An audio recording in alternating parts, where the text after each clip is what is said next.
maka tetaplah kamu di atas fitrah Allah yang Allah telah menciptakan manusia di atas fitrah tersebut, yaitu tauhid. Berkaitan dengan ini ada beberapa riwayat, ikhwani fiddin, a'azzanillah wa iyyakum jami'an. Ya, di antaranya hadis yang diriwayatkan oleh Imam Ahmad dari Ibnu Abbas. Dia mengatakan, innallaha akhadal mitsaq min dhahri Adam alaihi salam bina'man yauma Arafah fa akhraja min sulbihi kulla dzurriyyatin dar'aha fa nasharaha baina yadayhi thumma kallamahum qibala qala alastu bi rabbikum qalu bala syahidna an taqulu yaumal qiyamah inna kunna an hadza ghafilin au taqulu ila qaulihi al mubtilun.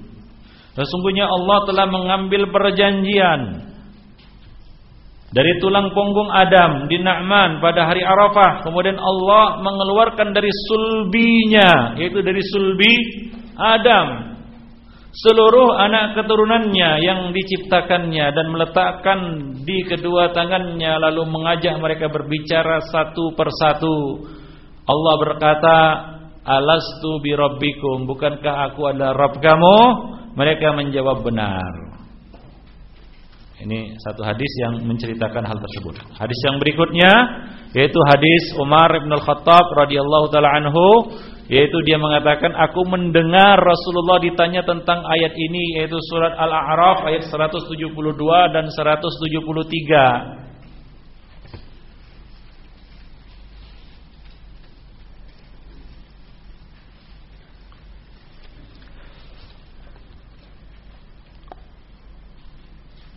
Rasulullah ditanya mengenai ayat tersebut, maka beliau menjawab, innallaha khalaqa Adam alaihi salam summa masaha dhahrahu biyaminih fastakhraja minhu dzurriyyah qala khalaqtu haula'i lil jannah wa bi amali ahli al jannati ya'malun thumma masaha dhahrahu fastakhraja minhu dzurriyyah qala khalaqtu haula'i lin nar wa bi amali ahli an nar ya'malun.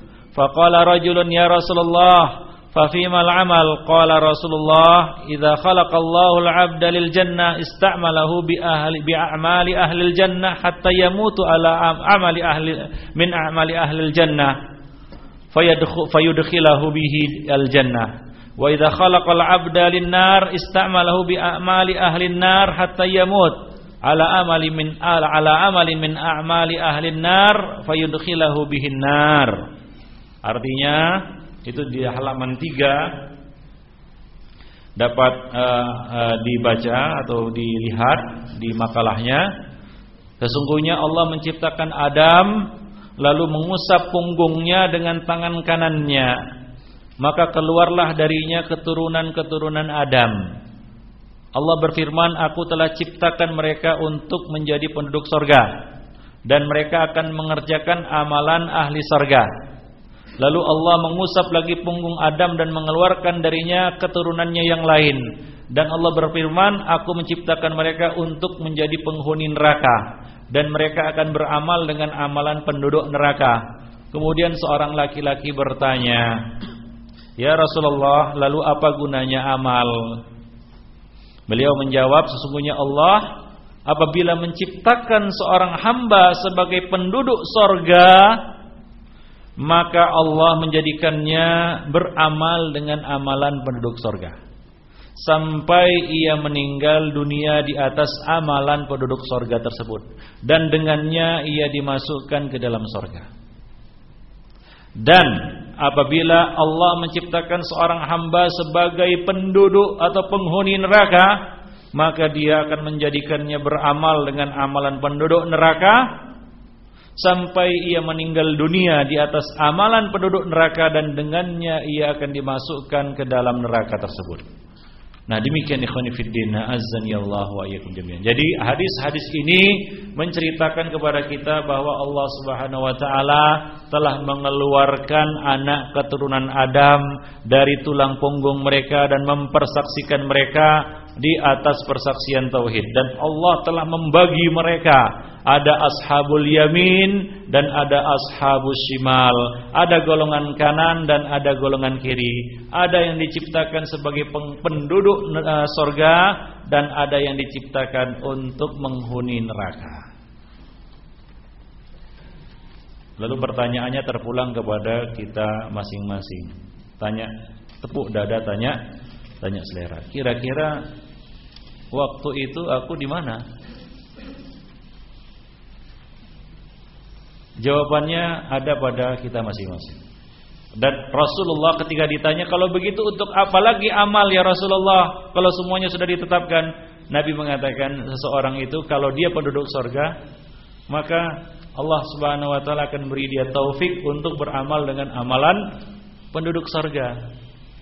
Kita ingat, langsung teringat kepada hadis yang kita sampaikan di awal pertemuan kita tadi.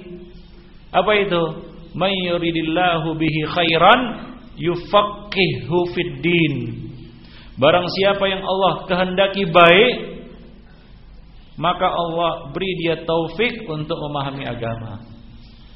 Berawal dan berpangkal dari mana? Dari memahami agama. Ikhwani fid din, azanillah wa iyyakum jami'an. Dan yang paling pertama untuk kita ketahui dari agama kita adalah syahadat la ilaha illallah. Fa'lam annahu la ilaha illallah. Itu perkara pertama yang perlu kita ilmui. Fa'lam annahu la ilaha illallah. Ilmuilah bahwa tidak ada ilah selain Allah. Yaitu kita merenungi kembali, kita kembali merenungi persaksian yang kita berikan di hadapan Allah, yaitu bala syahidna anta rabbuna. Ya benar, kami telah bersaksi engkau adalah sesembahan kami.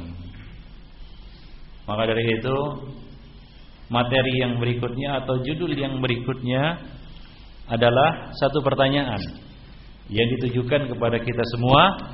Untuk apa kita diciptakan? Untuk apa kita diciptakan? Kenapa saya harus hadir di dunia? Apa hikmahnya? Apakah untuk menyemak-nyemakkan dunia saja, untuk meramai-ramaikan dunia saja, atau untuk apa? Untuk apa aku hadir di dunia ini? Kalau kita benar-benar menghayati firman Allah yang kita bacakan tadi, surat Al-A'raf ayat 172 sampai 173, niscaya kita akan menemukan jawabannya. Bahwa kita hadir di dunia ini untuk suatu misi yang agung, untuk suatu tujuan yang mulia, yaitu ibadatullahi wahdah. Itulah yang tertuang dalam firman Allah Subhanahu wa taala dalam surat Adz-Dzariyat ayat 56. Allah Subhanahu wa taala mengatakan, "Wa ma khalaqtul jinna wal insa illa liya'budun." Tidaklah aku ciptakan jin dan tidaklah aku ciptakan manusia melainkan agar mereka beribadah, yaitu menghambakan diri kepadaku semata. Itu tujuan kita hadir di dunia, yaitu untuk menjadi hamba Allah yang beribadah kepadanya, menyembahnya, dan tidak menyekutukan Allah di dalam ibadah-ibadah kita tersebut. Banyak orang yang berkeyakinan, ikhwani fiddin, bahwa hidup itu identik dengan menikmati kesenangan dan kelezatan duniawi. Ini adalah hidup ahlud dunia. Mereka pada hakikatnya adalah orang-orang yang telah patah harapan untuk menggapai kedudukan dan derajat yang lebih mulia dan lebih utama. Bahkan hakikat hidup bertolak belakang dengan apa yang mereka yakini itu dan berlawanan dengan apa yang mereka kira. Hidup hakikatnya ialah mengabdikan diri dengan beribadah kepada Rabb yang Maha hidup dan tidak akan mati, yaitu Allah Subhanahu wa taala. Allah mengatakan, "Wa'bud rabbaka hatta ya'tiyakal yaqin." Dan sembahlah Rabb kamu, beribadahlah kamu kepada Allah sampai datang kepadamu yang diyakini, yaitu ajal kematian. Yakin di sini bukan sampai yakin, saya yakin kepada Allah selesai ibadah. Tidak. Ibadah itu sampai kita menemui ajal kita, dipanggil oleh Allah Subhanahu wa taala. Tidak ada lagi kemungkinan untuk ibadah baru selesai ibadah. Maka para ulama ketika ditanya tentang ibadah menuntut ilmu, seperti Ibnul Mubarak seorang ulama, beliau ditanya, "Ya Imam, sampai kapan kamu menuntut ilmu?" Maka jawabnya adalah hattal mamat, sampai mati. Demikian juga ibadah-ibadah yang lainnya kita kerjakan sampai ajal menjemput kita. Imam Ahmad juga pernah ditanya, "Ya Imam, sampai kapan kamu menuntut ilmu?" Beliau mengatakan, "Ya, alat tulis dan buku ini sampai ke liang kubur." Artinya apa? Menuntut ilmu sampai ke liang kubur. Artinya sampai mati. Enggak ada kata pause atau jeda atau istirahat dari ibadah. Hidup manusia untuk ibadah. Wa ma khalaqtul jinna wal insa illa liya'budun. Tidaklah aku ciptakan jin dan manusia melainkan untuk beribadah kepadaku. Banyak manusia, semoga Allah menunjuki kita semua kepada kebenaran. Tujuan dan cita-cita mereka adalah dunia semata. Hammuhud dunia, yang menjadi pikiran mereka siang dan malam, pagi dan petang, ya, adalah dunia. Sehingga saking terobsesinya dengan dunia, dia mengatakan cari yang sekarang ini manusia mengatakan cari yang haram saja susah, apalagi yang halal. Ya. Untuk mencari sesuap nasi saja itu harus P4 pergi pagi pulang petang. Itu baru sesuap nasi. Bagaimana kalau tambuh sepiring nasi dan tambuh lagi? Enggak tahu tah. Habis 24 jam mungkin kurang untuk mengurus dunia. Ya. Katanya untuk mencari sesuap nasi aja harus P4. Ya, kita katakan itu baru sesuap nasi. Bagaimana kalau 2 suap? Kalau 2 piring? Mungkin habis waktunya cuma mikirin dunia. Jadilah dia hamba dunia, abdud dinar dan abdud dirham. Rasul mengatakan ta'isa abdud dinar wa abdud dirham. Merugilah, rugi orang-orang yang menjadi hamba dinar dan hamba dirham. Dulu mata uang yang berlaku di zaman Nabi dinar dan dirham. Kalau sekarang ya celakalah hamba dolar, hamba rupiah. Hidup kita bukan hanya untuk itu. Ingat perjanjian kita ketika kita diminta berjanji di hadapan Allah, alastu bi rabbikum. Ingat itu. Hidup kita, sejarah awal kita bermula dari situ, dari tauhid. Dan Allah Subhanahu wa taala akan menuntut persaksian kita itu. Di dunia kita diperintahkan untuk itu. Dan kita dihadirkan oleh Allah ke dunia untuk itu juga. Wa ma khalaqtul jinna wal insa illa liya'budun. Sebelum mati kita dianjurkan ya untuk menuntun orang yang akan mati mengucapkan la ilaha illallah, mengingatkan kepada perjanjian itu. Begitu mati, masuk ke dalam kubur, datang malaikat Mungkar dan Nakir. Apa yang ditanyakan oleh Mungkar dan Nakir pertama kali? Ada berapa pertanyaan yang akan diajukan oleh Mungkar dan Nakir kepada kita begitu kita masuk ke dalam kubur? Yaitu begitu kita berpisah dari alam dunia ke alam barzakh. Nanti akan datang malaikat Mungkar dan Nakir bertanya kepada kita beberapa pertanyaan. Ada berapa pertanyaan yang diajukan Mungkar dan Nakir? Apa saja? Ya. Ada yang belum tahu lagi berapa pertanyaan.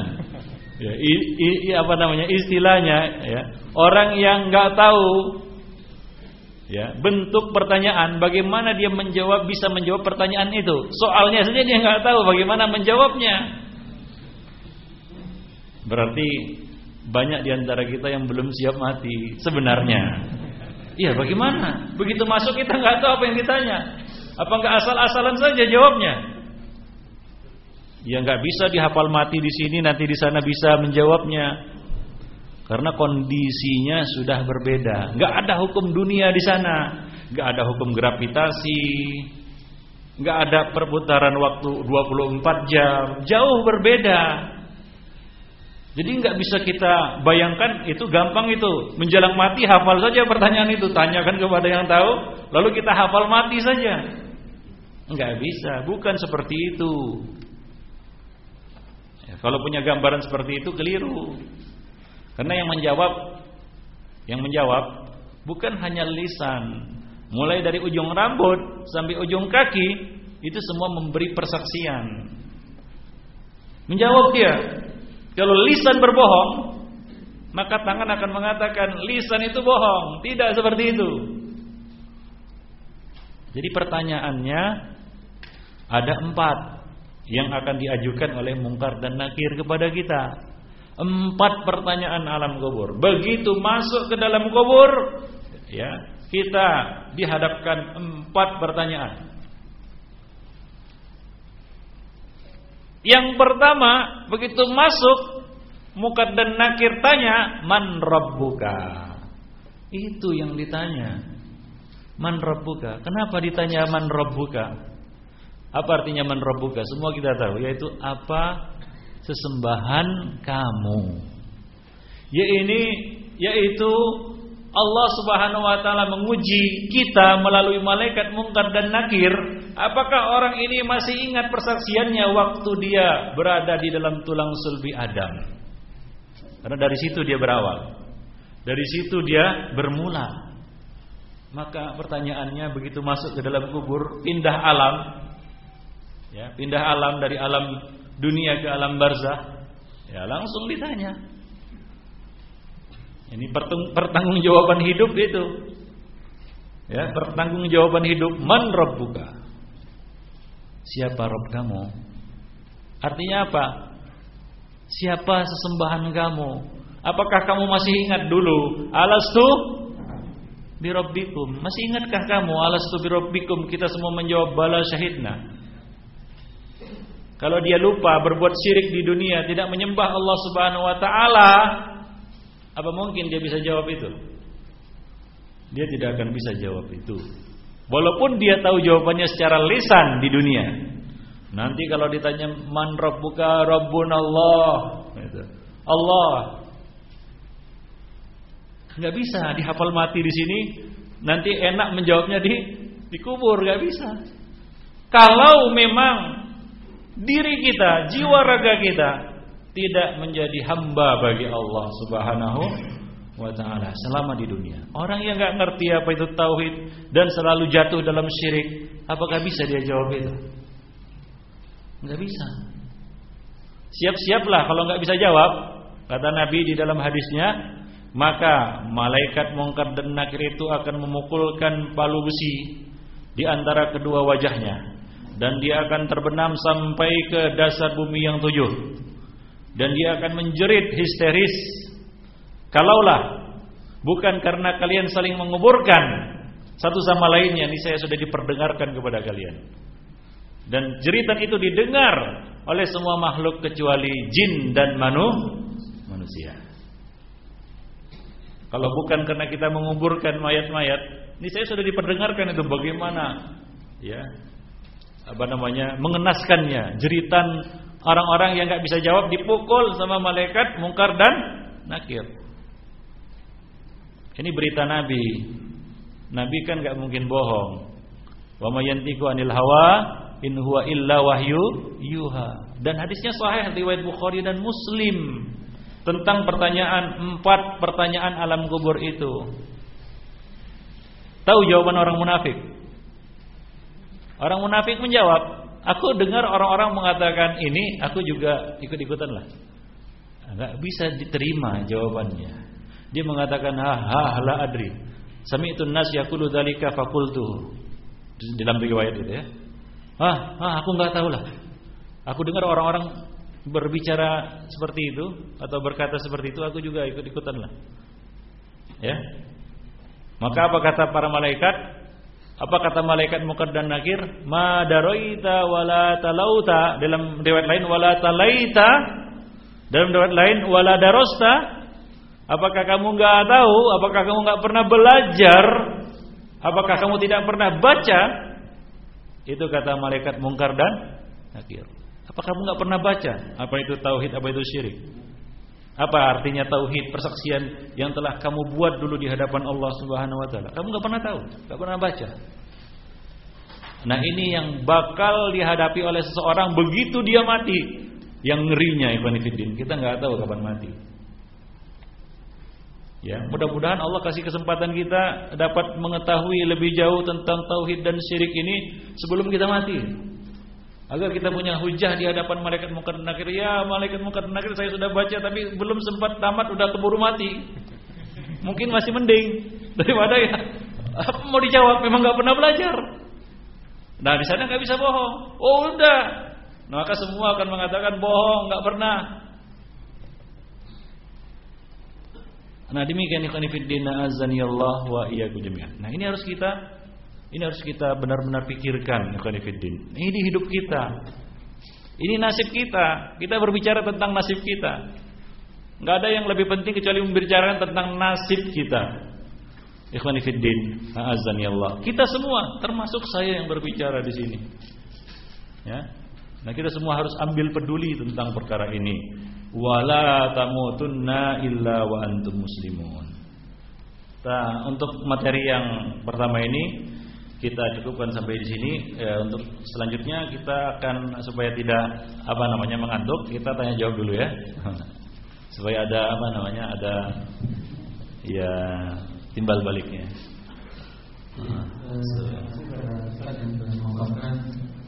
Ternyata berawal dari perkataan penting.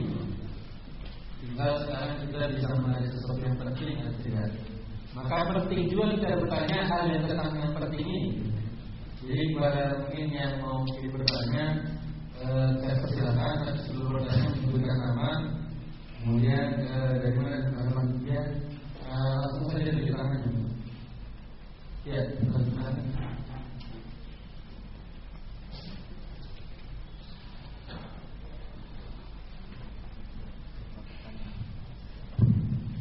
Assalamualaikum warahmatullahi wabarakatuh. Alhamdulillah wassallallahu. Nama saya Abu M. Kamil. Saya tinggal di Anggrek Sari, Blok 9 nomor 23. Yang saya ingin tanyakan ada tentang tauhid yang dijelaskan Al-Ustaz. Yang ingin saya tanyakan, bagaimana seorang non muslim yang tidak bertauhid kepada Allah, dia meninggal dunia dalam keadaan belum balik. Artinya dia belum sempat berakal, belum sempat belajar, dan belum sempat berpikir.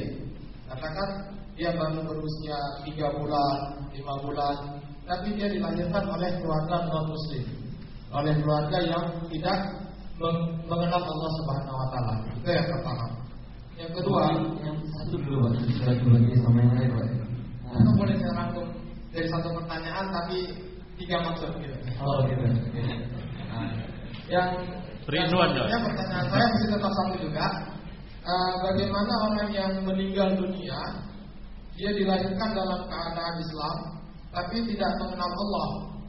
Artinya orang tuanya tidak mengenalkan dirinya kepada Allah, tapi dia tidak sempat juga untuk belajar. Dia dilahirkan dalam keadaan Islam, tidak sempat belajar karena orang tuanya tidak mengenalkan anak itu kepada Allah. Apakah anak itu akan masuk ke dalam golongan orang-orang yang fasik dan masuk ke dalam nerakanya Allah karena akibat ulahnya orang tua? Selanjutnya satu juga pertanyaannya, tapi saya rangkum menjadi satu. Bagaimana seorang non muslim yang tidak Islam akan bisa apakah bisa mengakibatkan kepada kita umat Islam ini dia diberi hak oleh Allah untuk hidup, diberi hak oleh Allah untuk berpikir, tapi karena dia tidak menerima Islam sehingga dia mati. Apakah kita yang Islam ini akan mendapatkan bisa dikatakan terlibat dalam kefasikannya itu? Terima kasih. Assalamualaikum warahmatullahi wabarakatuh. Assalamualaikum. Kita jawab dulu atau bagaimana? Kita jawab dulu. Ada 3 pertanyaan diajukan di sini.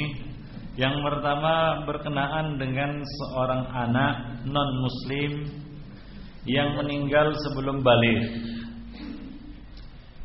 Ini masalah pernah ditanyakan kepada Nabi sallallahu alaihi wasallam, ya, tentang anak-anak musyrikin. Bagaimana mereka?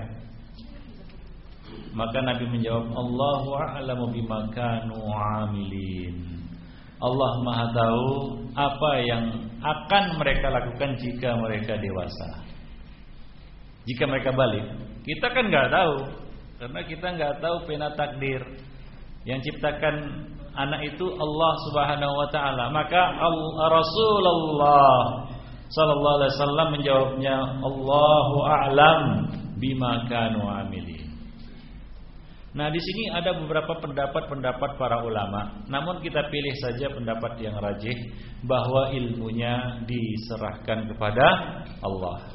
Mereka nanti di akhirat akan diuji. Demikian juga orang-orang yang tidak sampai kepada mereka risalah Islam karena keterbatasan sarana. Misalnya orang yang hidup di pulau terpencil, nggak ada sarana untuk tahu. Tidak sampai kepada mereka dakwah Islam. Berbeda dengan orang-orang kafir yang ada di sekitar kaum muslimin, yang bisa mendapatkan informasi tentang Islam. Nah, mereka ini hidup misalnya di pulau terpencil, nggak pernah sampai ke situ manusia. Nah, sama. Kecuali mereka saja. Ya, kecuali mereka. Mungkin nggak tahu, entah ada dalam, cuma ada dalam film saja. Tapi begitulah kalau ada, ya, seperti itu. Termasuk juga anak-anak orang-orang musyrik yang mati belum balik. Rasul mengatakan, Allahu a'lamu bima kanu 'amilin. Allahu a'lam apa amal mereka selanjutnya apabila mereka balik. Nah, di akhirat nanti bagaimana? Allah Subhanahu wa taala akan memberikan ujian kepada mereka. Bagaimana ujiannya? Yaitu Allah ciptakan neraka dan Allah suruh mereka masuk ke situ. Kalau mereka mau masuk, mereka dimasukkan ke dalam surga. Kalau mereka menolak, mereka dimasukkan ke dalam neraka. Itu ujiannya. Begitulah yang disampaikan oleh Nabi sallallahu alaihi wasallam kepada kita. Yang kedua, seorang muslim meninggal dunia tapi dia tidak kenal Allah Subhanahu wa taala, jauh dari tauhid. Yang perlu kita ketahui di sini adalah apakah muslim itu mati sebelum balik atau sesudah balik. Kalau dia mati sebelum balik, maka tidak ada perhitungan amalnya. Ya, dia adalah seorang anak muslim yang lahir dalam keadaan fitrah dan masuk ke dalam surga. Anak-anak muslim yang wafat sebelum balik. Tapi kalau dia sudah balik, dia orang yang waras, punya akal, balik, bisa mengerti, bukanlah hidup terpencil di satu pulau yang gak ada orang di situ, dan dia bisa dapat mengenal agamanya, maka dia akan diazab sesuai dengan kelalaiannya untuk menuntut ilmu. Karena Allah kasih akal untuk apa? Untuk memahami, untuk belajar. Oleh karena itu Rasul mengatakan, talabul ilmi faridatun ala kulli muslim. Menuntut ilmu adalah wajib atas setiap muslim. Masing-masing orang tahu kondisi dirinya, walaupun dia mengungkapkan berbagai macam alasan. Mungkin karena kelalaiannya dia tidak mau menuntut ilmu, jauh dari ilmu, ya, dan lain sebagainya. Dan dalam hal ini peranan orang tua sangat besar. Dan oleh karena itu kewajiban seorang ibu dan bapak sangat besar terhadap anak-anaknya.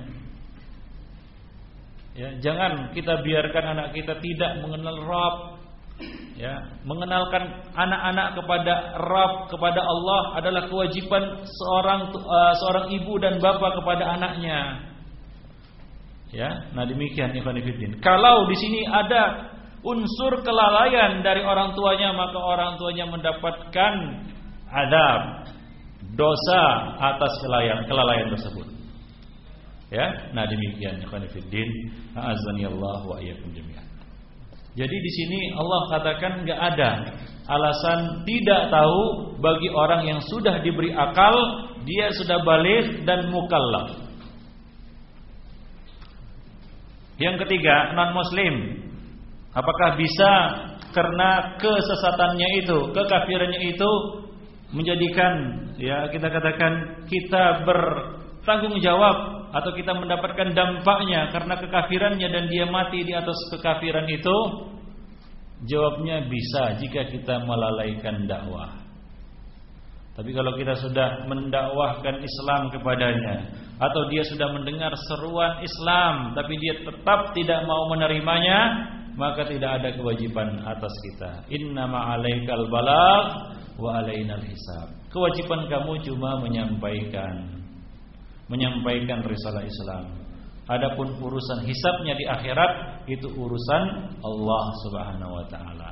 Hidayah taufik itu milik Allah. Nabi saja tidak bisa memberi hidayah kepada paman beliau yang sangat beliau cintai, yaitu Abu Talib, yang senantiasa mendukung dakwah beliau, tapi tidak dapat hidayah kepada Islam, mati dalam keadaan kafir, masih memeluk agama syirik. Ikhwanifiddin, azani wal iyadu billah, dari su'ul khotimah. Terima kasih kepada Ustaz. Ya, baik, itu pertanyaan berikutnya. Ada? Silakan. Ya. Ya, tolong mikrofonnya. Assalamualaikum warahmatullahi wabarakatuh. Nama saya Ahmad Kemudin, tinggal di Blok 2, Jalan Nangka, nomor 11B. Pertanyaan saya, dari awal tadi berbicara masalah tauhid, bahwa kita itu sebelumnya kita tentukan Allah Subhanahu wa taala, bahwa kita bersaksi dalam penciptaannya. Apakah hubungannya dengan takdir Allah, takdir baik dan takdir buruk? Karena kita sebelum diciptakan kita sudah bersaksi pada Allah bahwa kita sanggup atau tidak untuk hidup di dunia ini sebagai mengakui dengan penciptaannya Allah. Terus hubungannya dengan takdir ini, Pak, maksudnya saya tanya takdir baik atau buruk, karena itu sesuatu dari tentukan oleh Allah.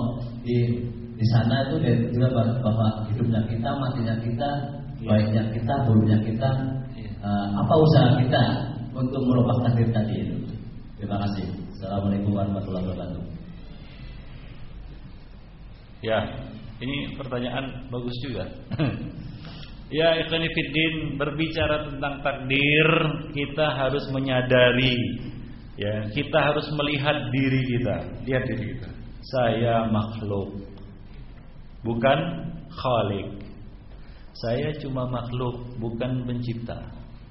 Takdir itu urusan Allah, hak prerogatif Allah. Ya, hak prerogatif Allah, hak mutlak Allah Subhanahu wa taala. Enggak ada seorang pun yang bisa menggugatnya karena dia adalah Rabbul Alamin, Rabb sekalian alam, penguasa sekalian alam. Kita cuma makhluk. La yus'alu amma yaf'alu wa hum yus'alun. Tidak bisa kita mendikte perbuatan Allah. Ya Allah, kenapa begini, kenapa begini, kenapa si fulan mati kafir, kenapa si fulan mati dalam keadaan muslim.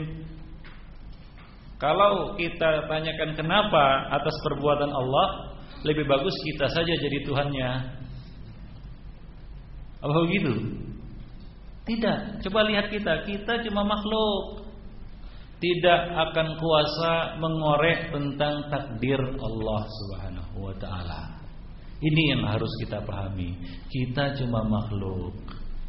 Kita diwajibkan menjalani kewajiban.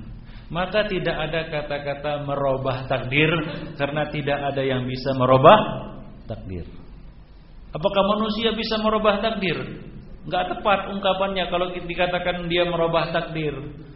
Tapi manusia diperintahkan untuk ikhtiar, yaitu menjalankan kewajibannya. Mudah-mudahan Allah memberikan yang baik.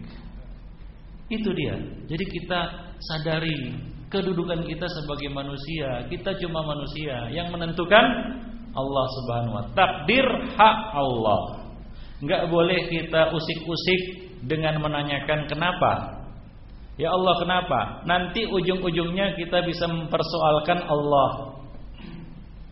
Ya. Maka dari itu Rasul mengatakan, jika kamu tertimpa satu musibah, wa idza asabaka syai'un fala taqul law anni fa'altu kadza wa kadza lakana kadza wa kadza.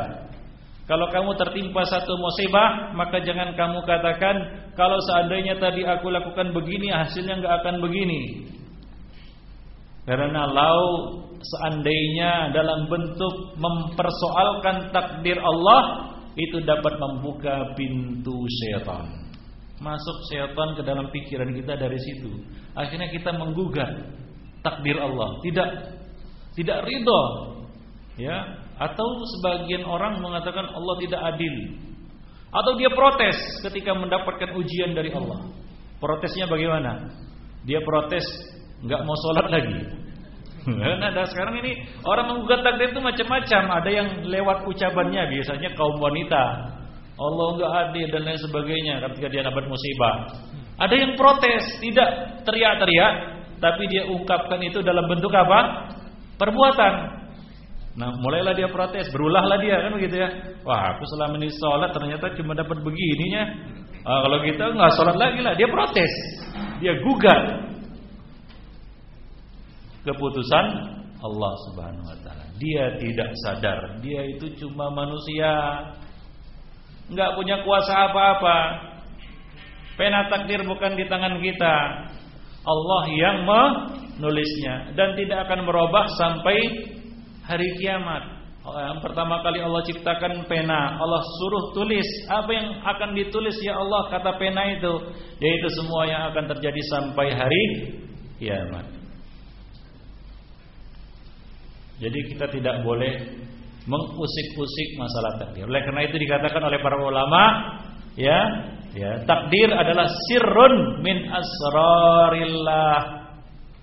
Takdir adalah rahasia dari rahasia-rahasia Allah. Kalau kita pikirkan pun gak akan masuk dalam pikiran kita. Antum mikirkan takdir, gak akan masuk, gak akan sampai kepada hikmah ilahiyah. Ya, karena semuanya ada di tangan Allah. Dan kita percaya Allah tidak melakukan satu yang sia-sia. Rabbana ma khalaqta hadza batila. Allah Maha Agung, Allah Maha Besar, Allah Maha Mulia. Allah jauh dari kezaliman. Adapun musibah yang menimpa manusia itu adalah akibat dari perbuatan tangan mereka sendiri. Zaharal fasadu fil barri wal bahri bima kasabat aydin nas. Allah tidak menghendaki kezaliman atas umat manusia. Nah, ini yang harus kita tanamkan di dalam jiwa kita. Kita cuma makhluk yang menjalankannya. Cuma Allah kasih fasilitas. Allah kasih fasilitas hidup, Allah kasih fasilitas akal, Allah kasih fasilitas untuk kita hingga kita bisa mengetahui mana yang baik dan mana yang buruk. Fasilitas yang sangat berharga bagi kita adalah fasilitas wahyu, Rasul yang Allah utus, kitab yang Allah turunkan. Ini fasilitas yang paling berharga untuk kita. Ini ada di hadapan kita, Al-Quran. Dan untuk melengkapinya kita dilengkapi dengan apa? Akal. Untuk apa? Untuk melawan Al-Quran? Tidak. Tapi untuk apa? Mentadabburinya. Afala yatadabbaruna Al-Quran. Apakah kamu tidak mentadabburi Al-Quran? Nah demikian. Ikhwani fiddin, azani Allah. Jadi kita lihat dulu kepada kita. Menjawab itu, kalau ada pertanyaan tentang takdir, menggelayut di dalam benak kita tentang takdir, lihat diri kita. Lihat kaca itu.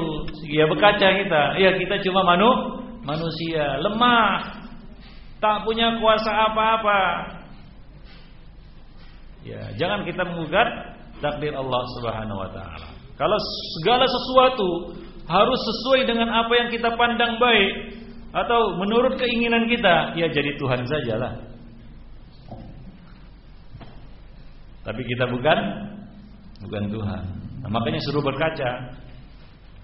Nah, demikian ikhwan fillah azanillah wa iyyakum. Paham, Pak? Nah, begitulah dia. Ya, saya terima satu pertanyaan lagi. Silakan di sana. Tolong mikrofonnya. Silakan.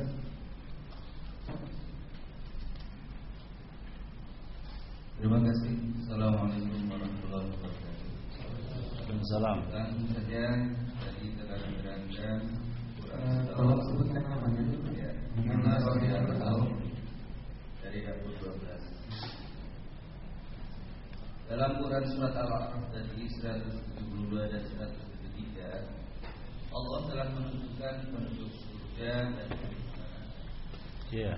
Kemudian yang kami ingin tanyakan, memang tadi ada hubungan dengan takdir mungkin sedikit. Bagaimana hubungannya dengan firman Allah yang di sana, Innallaha la yughayyiru ma biqaumin hatta yughayyiru ma bi anfusihim. Ini saja Ustaz. Iya, bagus pertanyaannya. Ya, di satu sisi tadi sudah kita jelaskan bahwa Allah Subhanahu wa taala telah menulis takdir al-khalaiq. Ada satu hadis yang menyebutkan, hadis ini sahih, bahwa pada satu hari Rasulullah sallallahu alaihi wasallam keluar dengan membawa 2 buah buku. Ya, lalu Rasul mengacungkan buku yang ada di tangan beliau. Ini adalah buku nama-nama penduduk surga. Namanya, nama bapaknya, nama kakeknya, fulan bin fulan bin fulan bin fulan.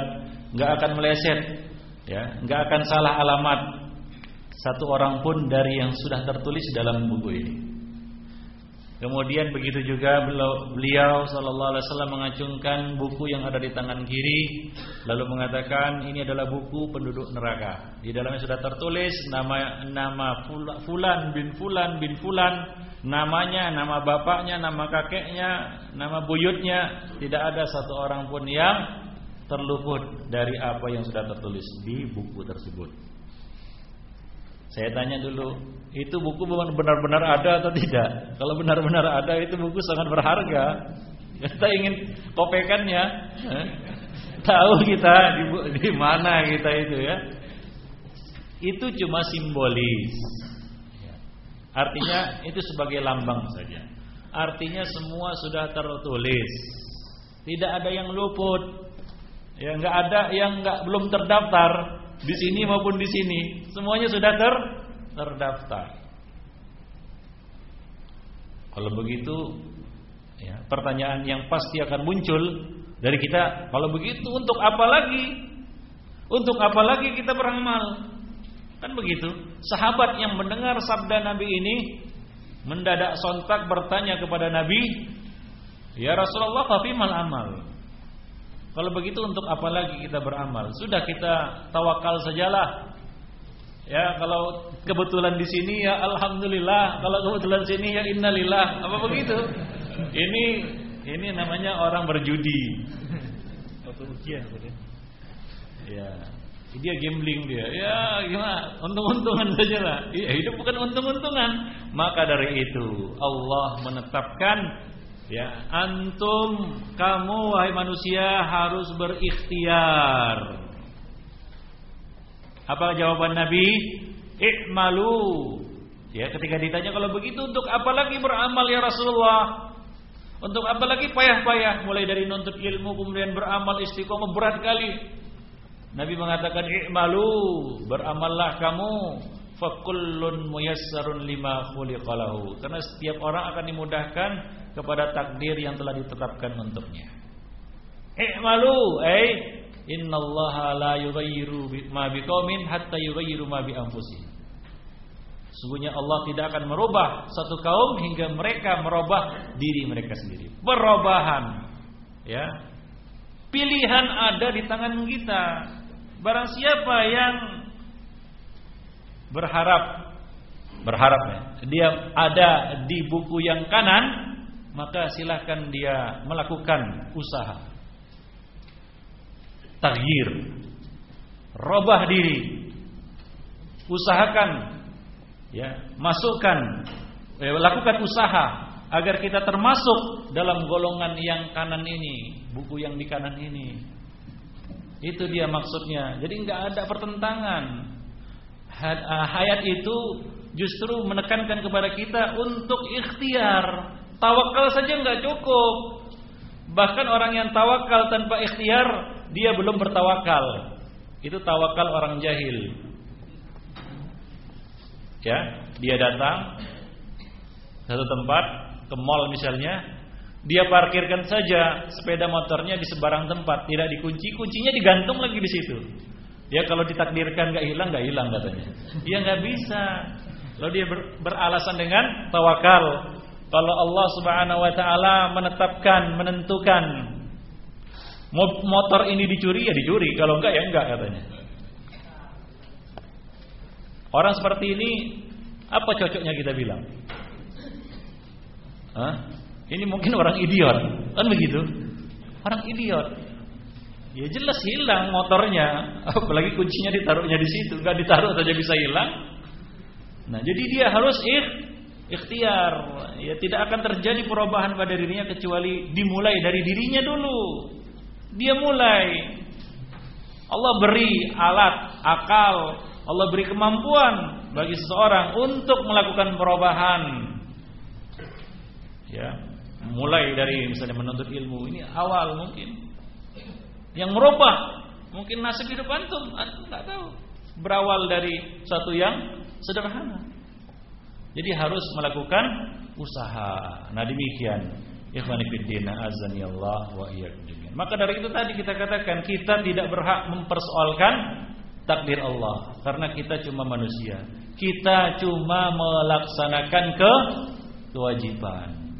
Merubah takdir enggak bisa. Yang bisa kita robah diri kita.